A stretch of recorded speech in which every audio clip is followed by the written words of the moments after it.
Hello, welcome. My name is Colleen and it is September 11th. Today is National Hot Cross Buns Day, National Make Your Bed Day. Did you make yours? It's also a National Day of Remembrance for the innocent lives of the people who were lost on September 11th, 2001, and for the emergency workers who risked their lives to save them. And our hearts and prayers continue to go out to the individuals and families who lost a loved one or survived that day. To just that the Lord would bless them and encourage them, especially this time of year. So this past weekend, we had the opportunity to go to our grandson's soccer practice. Now, it's a young age. These are children between like 6 and 8 years old, so they're still learning the skills of how to dribble a ball, kick it far, using the inside of their foot, going in and out of cones, you know. And it was just a lot of fun to watch these children just learn something new. And after we left, I started to reflect on the different coaches that we have throughout our life. There's obviously sports coaches. I played softball and field hockey when I was younger.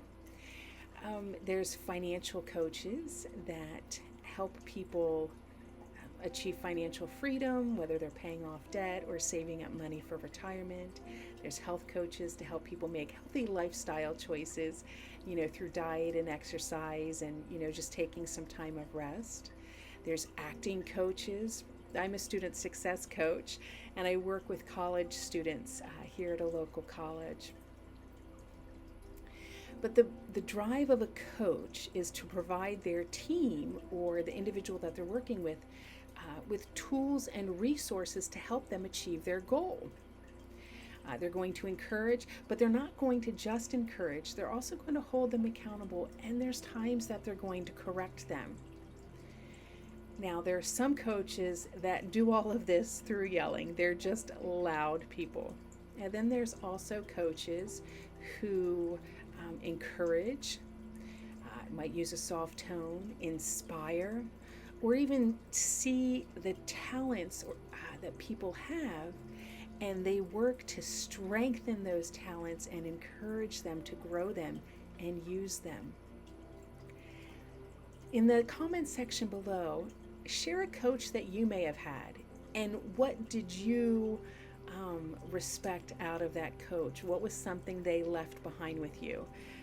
For me, I was, like I said, in field hockey and softball, and my coaches were incredibly patient, and I'm sure they figured out very early on that I am not athletically inclined.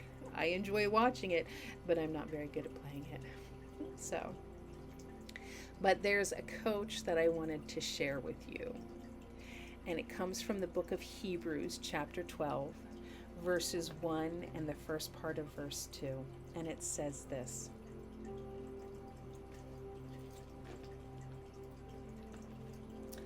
Therefore, since we are surrounded by such a great cloud of witnesses, let us throw off everything that hinders and the sin that so easily entangles. And let us run with perseverance the race marked out for us, fixing our eyes on Jesus, the pioneer and perfecter of faith.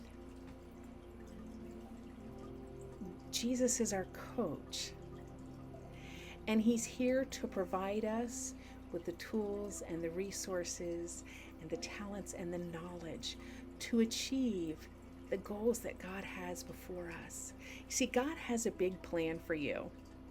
You might already be working on that plan and very well aware of what that plan is, or you may be seeking what your next steps are with God.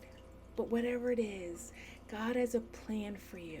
And in Jeremiah 29, it says he has a plan to prosper you. And I love the fact that he's there as our coach. Now, something with earthly coaches is they come and go. On a sports team, you might, age up to the next group, or as a student success coach, my students graduate and move on. Or people achieve their financial goals or their health goals and they move on to another coach, or they're just done with coaching. But our coach in Jesus is always there. He never leaves. He's always by our side, providing us with what we need for the next step, the next moment, the next hour, the next day to achieve what God has called us to do. In the book of Deuteronomy, chapter 31, verse 6, it says this: "Be strong and courageous. Do not be afraid or terrified because of them, for the Lord your God goes with you. He will never leave you nor forsake you." God is always going to be there every step of the way. This week, I encourage you to just take a moment and ask the Lord what it is that He has in store for you. To be your coach, to provide you and guide you with the things that you need to do to achieve the goals He has for you. If you want to learn more about your coach, your heavenly coach, and how he can be part of your life every step of the way, please reach out to us. We would love to share with you. And as always, remember, the Lord bless you and keep you. The Lord make His face shine on you and be gracious to you. The Lord turn His face toward you and give you peace. Shalom, my friend.